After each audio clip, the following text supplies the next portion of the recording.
A prática de testes de software se tornou ao longo do tempo uma das principais formas de avaliar a qualidade do código.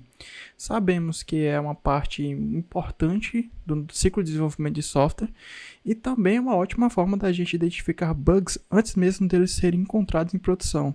Então vamos supor que dentro de uma aplicação moderna a gente tem app executando, testes passando e uma cobertura alta.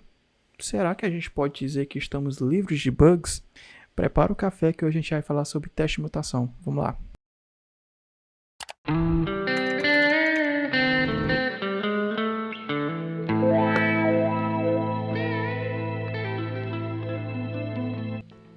Salve galera, sejam muito bem-vindos ao primeiro vídeo do nosso canal Café Backend.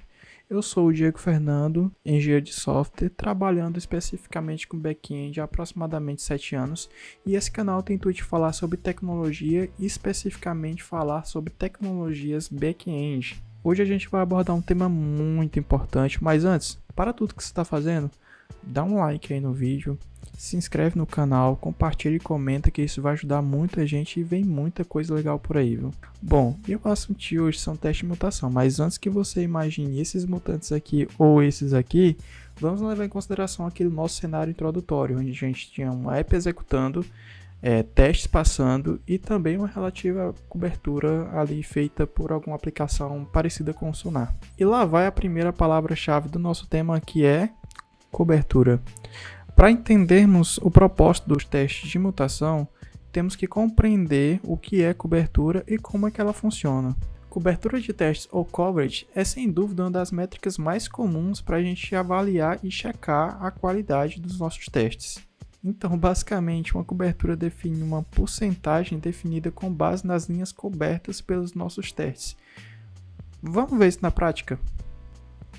Estamos aqui na minha IDE, no IntelliJ, e esse código é uma aplicação bem simples feita em Kotlin, a gente tem aqui basicamente uma classe delivery fee, que ela representa ali no contexto de uma taxa de entrega, e a gente tem alguns atributos para essa classe, como a taxa propriamente dita, um valor adicional à taxa, um booleano ali para indicar se essa classe, essa taxa, ela é de retirada, Se, por exemplo, se em um caso hipotético for retirada, a taxa deve ser grátis, Que a pessoa vai lá na loja ou então no estabelecimento fazer a retirada lá, E a gente tem aqui um peso promocional por usuário, Definido algumas constantes que vai ficar melhor exemplificando a partir da regra de negócio.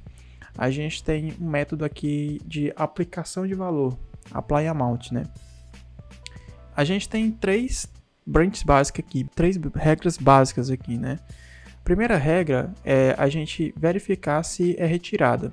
Se o pedido aqui, nosso delivery fee, for de retirada, a gente vai setar aqui o nosso final fee, que é o nosso o valor final ali, vai setar para um valor zerado, que é o caso que eu mencionei anteriormente, Então a gente tem as duas outras regras, Se a taxa for menor ou igual a esse valor que a gente tem definido aqui como uma constante no valor de 80, então a gente aplica essa regra de negócio aqui, O nosso final fee vai ser o nosso fee, que é o nosso valor de entrega mais o valor adicional de entrega, certo? E temos uma terceira regra, que é quando o usuário ele tem alguma espécie de promoção ali, atrelada a ele. Então, se o peso promocional dele for maior ou igual a um peso mínimo aqui para aplicação de promoção, de desconto para a promoção, a gente vai aplicar a regra em cima do nosso final fee aqui, diminuindo esse valor aqui, que também é definido via constante. Então, vai diminuir R$50, aliás, R$5, se ele obtiver aqui um peso promocional aqui do usuário maior ou igual a essa constante definida aqui, que é no valor de 25. E nosso outro método aqui, basicamente ele serve para retornar ali o valor da entrega com as taxas incluídas ou desconto, que é o valor final ali no final das contas. Para a gente exemplificar aqui o que seria a cobertura, a gente vai rodar aqui os nossos testes. A gente tem uma suíte aqui de testes, certo? Tem alguns testes aqui criados e a gente vai rodar aqui primeiramente os nossos testes com cobertura, certo? Então a gente vem aqui na opção do IntelliJ, Run Test with Coverage, e a gente clica aqui, né? E a gente consegue aqui ver já aqui do nosso lado direito como é que está essa cobertura. Veja que está para 100%, né? Se a gente vier aqui no código, a gente vai ver aqui esses indicadores aqui mostrando que as linhas que, né, os métodos e as linhas que foram cobertas ali pelos nossos testes. Então a gente tem 100% ali de cobertura de teste com todos os nossos testes aqui aplicados, né? Agora vamos fazer o seguinte experimento. A gente vai aqui em uma dessas condicionais e vamos mudar aqui a nossa regra de negócio aqui, né? Um if desse aqui a gente altera, a gente vai rodar novamente os nossos testes. Vou rodar os testes aqui sem coverage, só os testes. Pronto. Aqui o IntelliJ já indicou pra gente que nenhum dos testes quebraram. E algo estranho, porque essa é uma regra importante aqui para o nosso programinha, né? Então, você simplesmente mudar aqui essa condicional pode incluir alguma espécie de bug ali, alguma coisa, vai incluir, né? De certa forma. Então, esse é um grande problema ali para a gente, né? Pessoal, a partir dessas evidências, a gente vê que o coverage, ou a cobertura de testes, ela não é uma métrica muito confiável. Veja que se a gente depender dela para analisar mudanças, né, e validar, a gente claramente iria subir um bug para produção e muitas vezes poderia ser um bug grave, né? Com essa base, vamos entender então sobre teste de mutação. Essa técnica de teste de software envolve a introdução controlada de pequenas alterações ou mutantes no nosso código-fonte.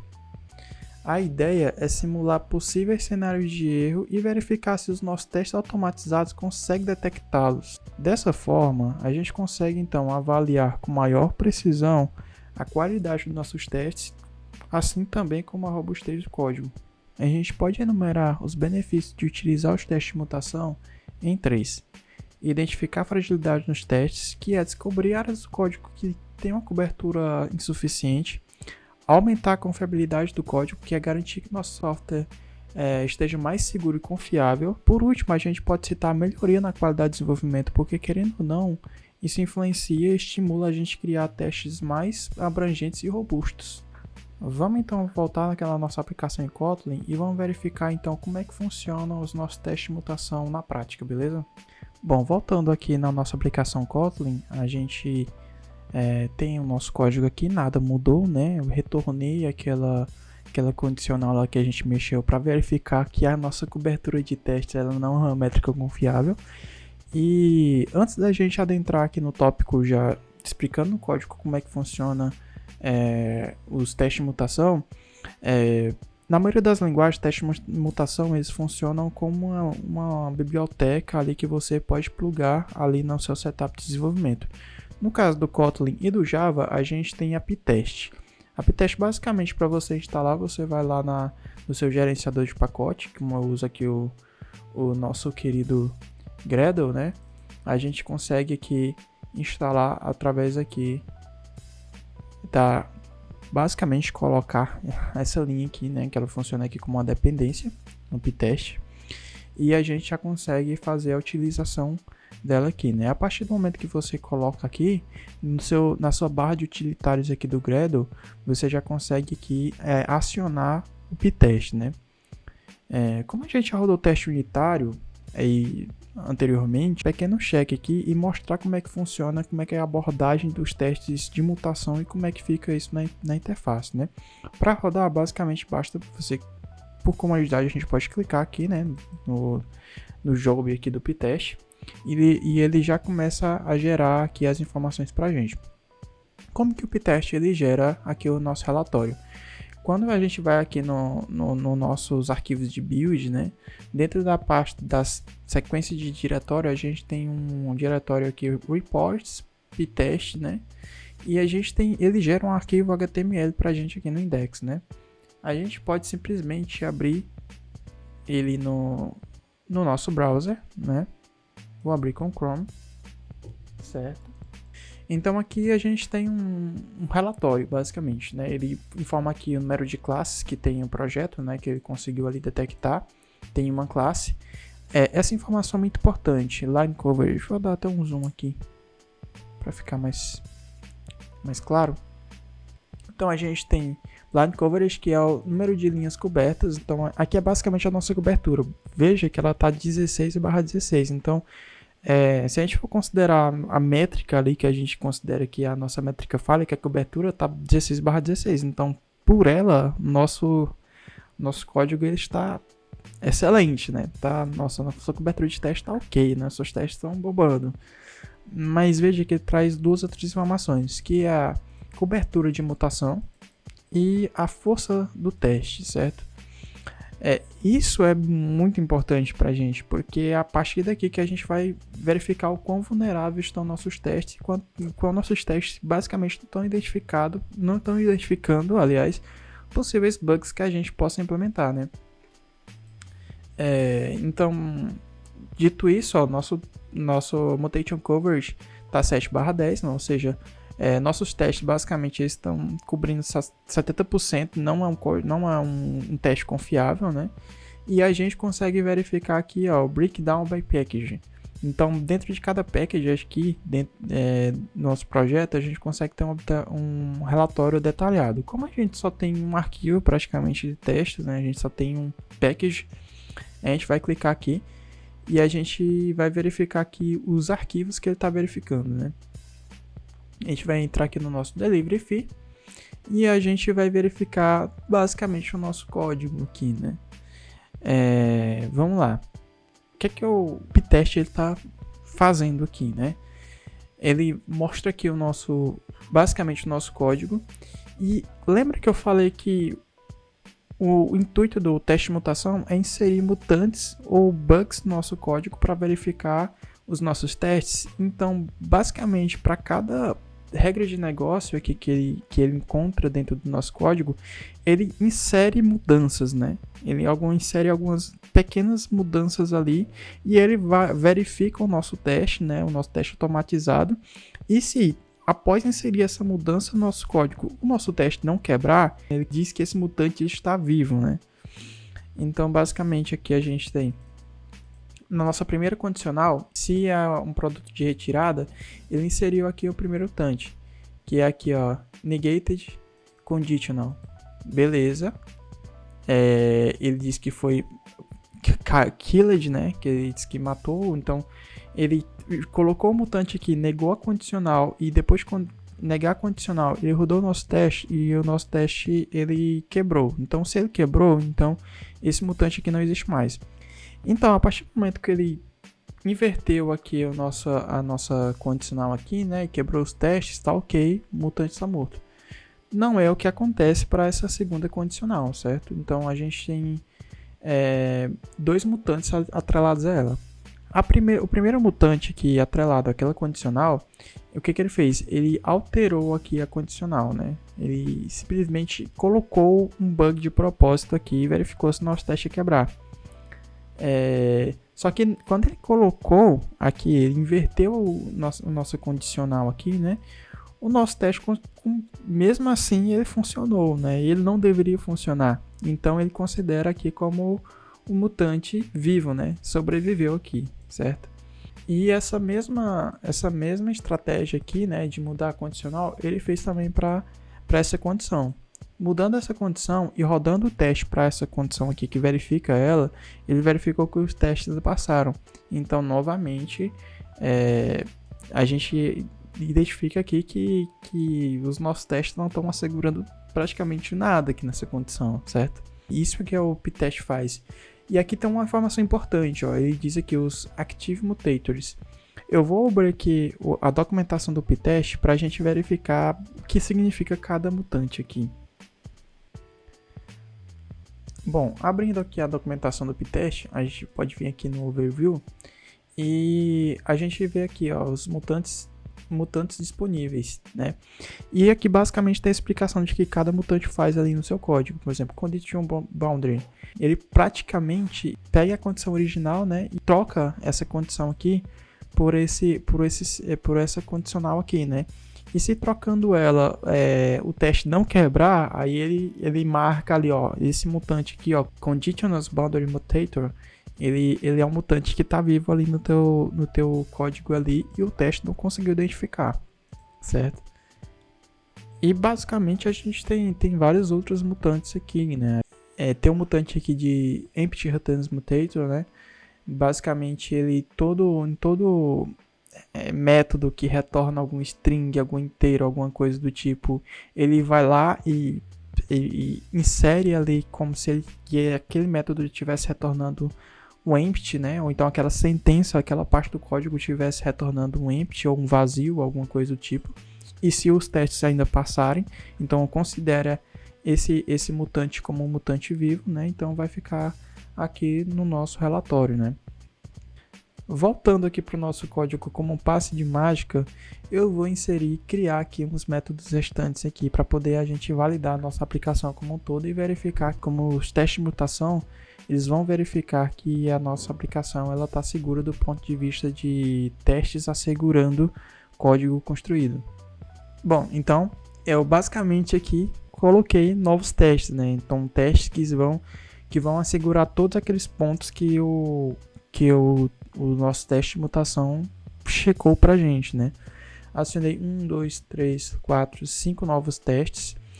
Vou verificar aqui só o nosso coverage para ver se não vai mudar nada. Certo. Bom, 100% aqui, né? Não mudou nada.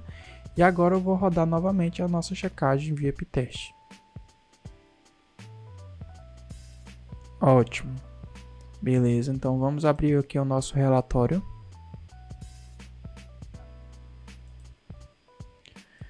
Ótimo, então veja que o panorama mudou completamente. Ó. A gente continua aqui com o nosso line coverage, né, de 16/16, só que a mudança aqui principal aqui no mutation coverage, a gente agora conseguiu 100% e na força do teste, né? Então, verificando aqui mais detalhadamente o nosso delivery fee, a gente verifica aqui que todas as branches, né, e condicionais, a gente conseguiu matar todos os mutantes. Então, era basicamente, né, o cenário o teste de mutação inserindo bugs ali na nossa aplicação e a gente conseguindo ali com os testes de unidade verificar que a cada mudança que ele colocava, a cada bug que ele estava colocando, a gente estava conseguindo ali fazer com que ele quebre, né? Então, basicamente, com os novos testes colocados, se eu simplesmente pegar essa linha aqui, né, e simplesmente tirar aqui o nosso sinal de igual, se eu rodar os meus testes, né,